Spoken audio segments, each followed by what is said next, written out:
Hello friend, नमस्कार। आप सभी का स्वागत है आपके अपने यूट्यूब चैनल भगलोल डॉग्स में।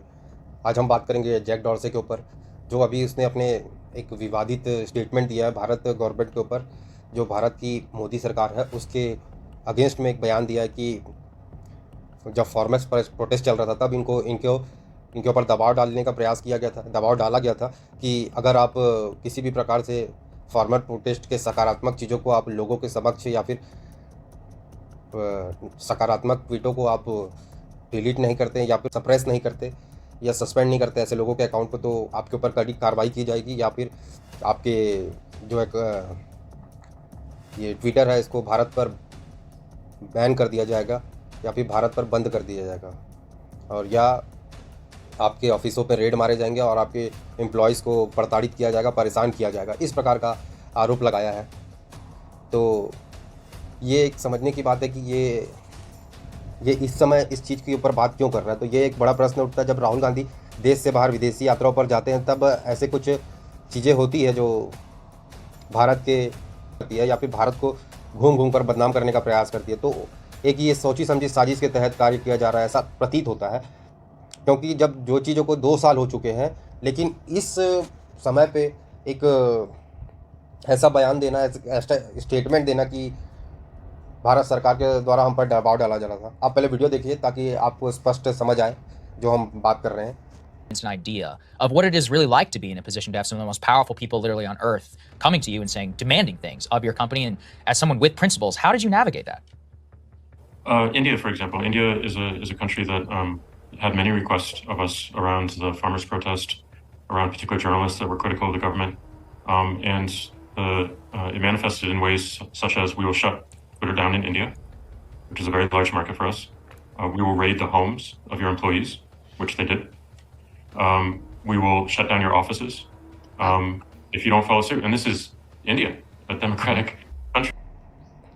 ये जैक डॉर्सी वही व्यक्ति है जो लेफ्ट लीनिंग के साथ पार्टियों के साथ अलाइन होकर उनके नैरेटिव को पुश करने का कार्य करता था, जो मिस इन्फॉर्मेशन को आगे प्रसारित करने का कार्य करता था। कई ऐसे आरोप इसके ऊपर लगे हैं। ट्विटर के जो सीईओ है, एक्स सीईओ है जैक डॉर्से, उसके ऊपर कई बार ऐसे आरोप लगे हैं कि तुम राइट विंग के अकाउंट को सस्पेंड कर देते हो।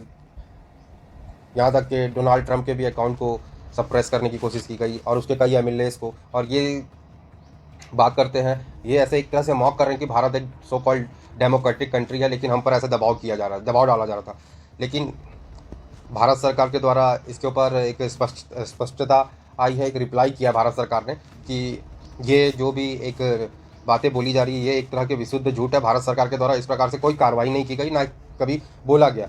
ये सिर्फ एक किसी एजेंडा के तहत इस प्रकार को भारत के छवि को बदनाम करने के लिए ये कार्य किया जा रहा है।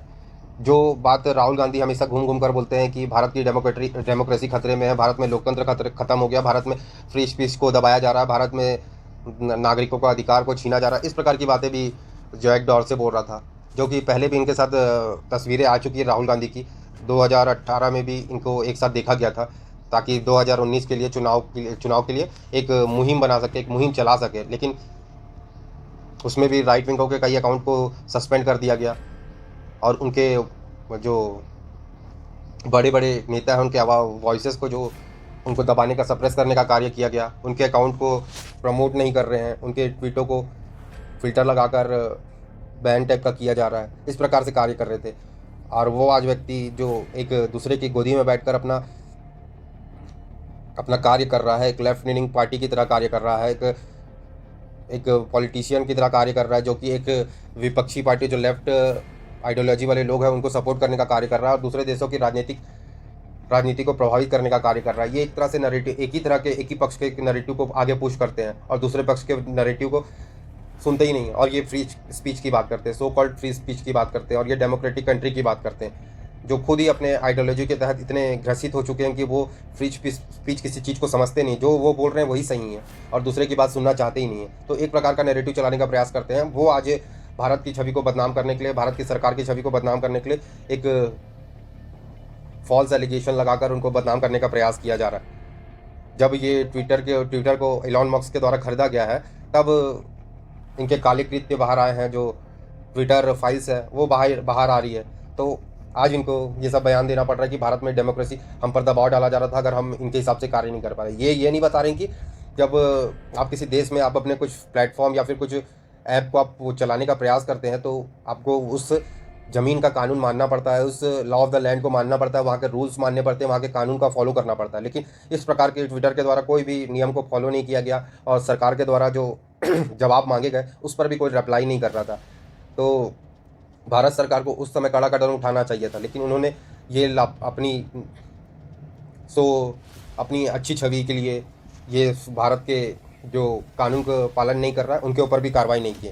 वही व्यक्ति आज दूसरों के देश में एक राजनीतिक पार्टी को फ़ायदा पहुंचाने के लिए इस प्रकार से बयान दे रहा है कि किसी पार्टी को हम फॉल्स एलिगेशन लगाकर एक लांछित कर सके, इस प्रकार का प्रयास कर रहा है। तो ये बीजेपी सरकार की एक विफलता रही है, जो जब आपका कोई law of the land follow नहीं कर रहा, आपके कानूनों को नहीं फॉलो कर रहा, जब वो अपने ट्विटर को आपके देश के कानून से बड़ा मान रहा है, भारत के संविधान से बड़ा मान रहा है, तब भी आपने उस पर कोई कार्रवाई नहीं की। कितने बार जवाब आपको मांगने पर भी ट्विटर के द्वारा कोई रिप्लाई नहीं किया गया, तब भी भारत सरकार ने इस पर कोई कार्रवाई नहीं की। और ये आज बोल रहा है कि भारत सरकार के द्वारा हम पर रेड मारने की, हमारे प्रताड़ित करने की ऐसी दबाव डाला जा रहा था। लेकिन भारत सरकार के द्वारा रिप्लाई आया कि ये एक विशुद्ध झूठ है, ऐसी कोई कार्रवाई की नहीं गई है, ये एक पॉलिटिकल राजनीतिक पार्टी को फ़ायदा पहुंचाने के लिए इस प्रकार के कृत्य किए जा रहे हैं। और ऐसे भी जब राहुल गांधी देश से बाहर जाते हैं तब ऐसे कृत्य होते ही है।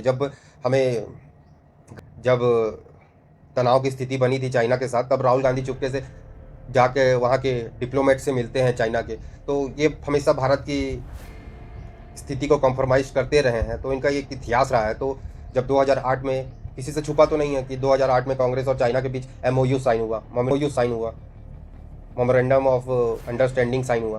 तो अगर किसी देश के साथ MOU साइन होता है तो ठीक है, लेकिन यहाँ कोई राजनीतिक पार्टी के साथ चाइना MOU साइन किया है, तो क्या इनसे इनका कृत्य पता नहीं चलता?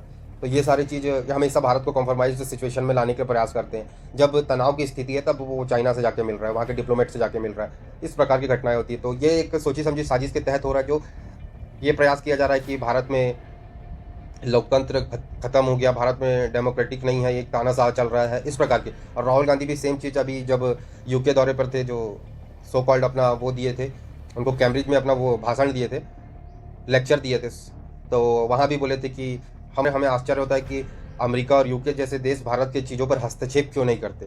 तो ये वही बात ये भी बोल रहा है। तो इसमें कोई बहुत बड़ी बात नहीं है कि एक व्यक्ति के द्वारा, जो खुद ही एक संदेहप्रद सिचुएशन में हमेशा खड़े रहे हैं, जो अपने एक लेफ्ट नीलिंग आइडियोलॉजी को प्रमोट करने के लिए हमेशा जाने गए हैं, जो एक बायस्ड रूप से कार्य करते रहे हैं, वो आज दूसरे के ऊपर अनबायस्ड होने का, एक दबाव डालने का आरोप लगा रहे हैं, जो एक विशुद्ध प्रकार से झूठ है। ये एक राजनीतिक पार्टी को फायदा पहुंचाने के लिए किया जा रहा है, जो आप स्पष्ट तौर पर देख सकते हैं। लेकिन जो चीज़ें 2 साल हो गई है उसको आज बोलने का कोई ज़रूरत नहीं था। लेकिन ये टाइमिंग संदेहप्रद है। राहुल गांधी बाहर हैं, वो वहाँ से बाहर से बयान आ रहा है, और यहाँ राजनीतिक पार्टियाँ उसको मोदी के खिलाफ यूज़ करने का कार्य कर रही। तो ये एक सोची समझी साजिश से एक मुद्दे को जबरन जनरेट किया गया है, कुछ ना मिलने पर एक मुद्दे को जनरेट किया गया है ताकि मोदी के अगेंस्ट कुछ खड़ा किया जा सके। क्योंकि सारे इनके आरोप हमेशा मुंह के बल खाए हैं, तो एक नया ये हथकंडा अपनाने की कोशिश की है। क्योंकि हमारे देश का मानना ये है कि अंग्रेज़ों के द्वारा जो भी बोला गया है, इंग्लिश में बोला गया है, वो परम सत्य हो जाता है। ऐसे बहुत लोगों की मान्यता है हमारे देश में।